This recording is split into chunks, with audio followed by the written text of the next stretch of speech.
कळवण तालुक्यात वादळी वाऱ्यासह जोरदार पाऊस, उन्हाळी कांदा, मिरची, टोमॅटो व आंबा पिकाचे मोठे नुकसान।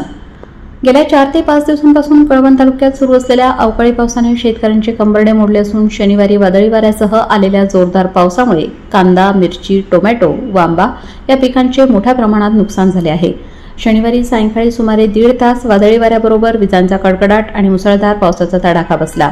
बऱ्याच शेतकऱ्यांनी काढणीसाठी शेतात कांद्याच्या गऱ्या रचलेल्या होत्या, त्यात पाणी शिरल्याने कांदा सडण्याची शक्यता वाढली आहे। विशेषतः ज्यांच्या शेतात अजून कांदा काढलेला नाही त्या शेतकऱ्यांना यामुळे मोठा फटका बसला आहे। अचानक पाऊस आल्यास कांद्याची साठवणूक व विक्री दोन्ही धोक्यात येते। टोमॅटो काढणी सुरू असताना आलेल्या पावसामुळे झाडांवरील टोमॅटो खराब होण्याची शक्यता निर्माण झाली असून चाळीत साठवलेल्या कांद्यावर सुद्धा पावसाचा आणि वाऱ्याचा मोठा फटका बसला आहे। याशिवाय काही भागात आंब्याची झाडे वादळाने उन्मळून पडली असून झाडावरील कैऱ्याही गळून नुकसान झाल्याने शेतकऱ्यांनी सांगितले। पावसामुळे शेतकऱ्यांची चांगलीच धावपळ झाली।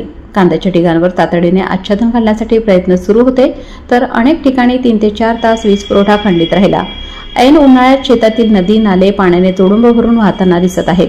या अतिवृष्टी सदृश पावसामुळे शेतकऱ्यांचे आर्थिक नुकसान झाल्याने शासनाने तात्काळ पंचनामे करून नुकसान भरपाई द्यावी अशी मागणी शेतकऱ्यांमधून होत आहे। प्रखर न्यूजसाठी कळवणहून दीपक बागुल।